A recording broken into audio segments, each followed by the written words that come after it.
Well, looks like it's official. Zack Snyder is done with Warner Brothers, or at least there's no future plans with him to do any more Justice League movies or continue the SnyderVerse, as what people were campaigning for on social media as of recently, since the release of Justice League: The Snyder Cut. But yeah, it looks like we got word from the CEO of Warner Brothers themselves that they're done, or at least the Zack Snyder vision is done in terms of Justice League and the DCEU as a whole entirety. And it's stirring up a frenzy from what I've seen so far online, and the Twitters and even the Instagrams and all that have you. But let's take a look at, what do we have? Slash film, sorry. We have an article by Chris, what's this guy's name? Cannot pronounce that. Chris Evis.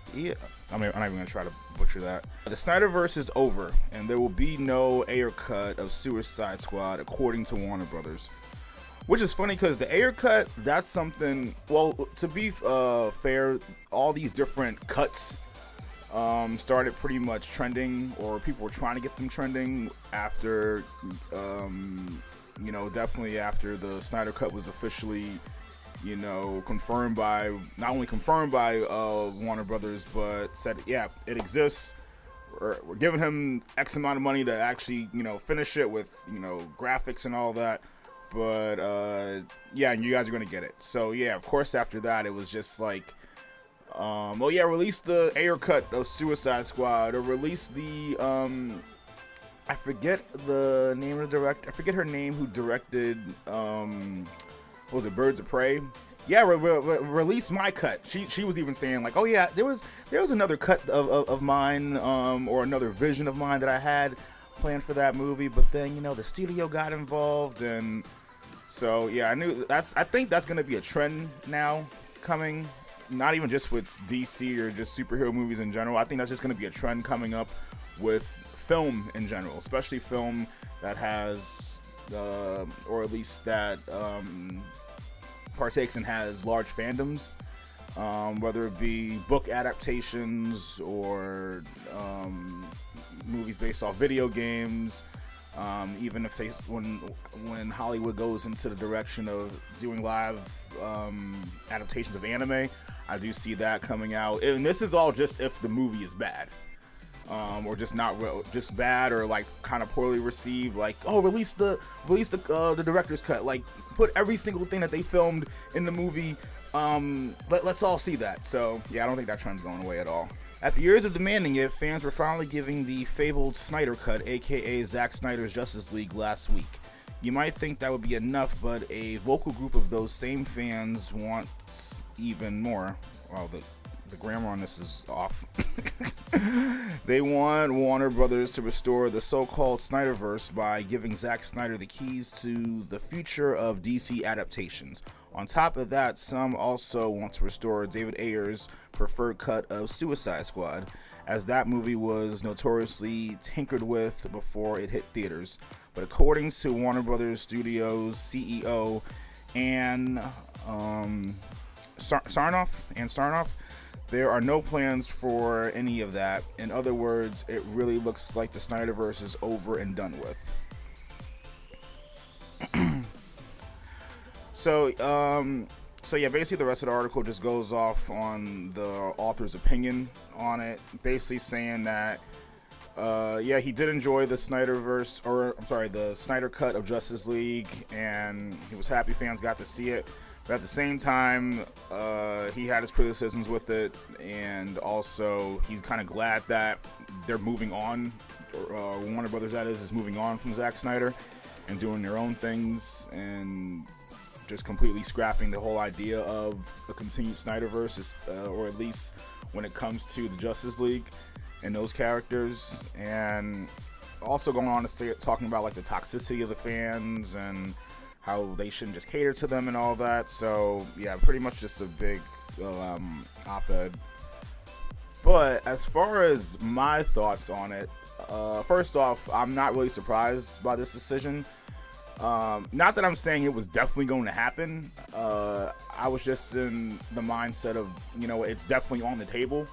I think Warner Bros. Could have gone either way. It could have. I was pretty much looking at it as, all right, if it's good, if it gets a good response, yeah, they'll bring back Zack Snyder and restore pretty much his position, or pretty much put him back in a position of being like the Kevin Feige of Warner Brothers and being like the whole head and overseer of the DCEU again. Definitely. But at the same time, I definitely also saw it as they probably could just be like, you know what, just let's make some extra money off of this with our HBO Max streaming service. Give these nerds what they want and then just move on, which obviously it has happened. But I do find it kind of odd the fact that it's doing really well, and for the most part it is getting if not great reviews, it's getting a lot of better reviews versus the 2017 Joss Whedon version. So I really am surprised that they're pretty much not even going to do anything with Snyder completely at all. If anything, I would see them at least giving him the keys to just the Justice League and overseeing like those characters in particular, while everyone else, because you have James Gunn taking over the Suicide Squad, and you have like the Harley Quinn doing her thing with the Birds of Prey, or I don't even know what's going to happen with that franchise, if they're going to continue it or do like a soft reboot, because that wasn't really well received. But yeah, it is kind of surprising, and this just comes from just days after seeing a reaction online for, again, the Snyder Cut. Personally, I thought it was good. Obviously not the greatest superhero movie in the world, but definitely in comparison to the first one, there was a lot of context. A lot of stuff was just explained better. A lot of things were just done better, in my opinion, and just the story was just more better and just more comprehensible. But then again, like, I think you have a better chance of having like a clear-cut story and showing a lot of things in full context when you're giving 4 hours to do so.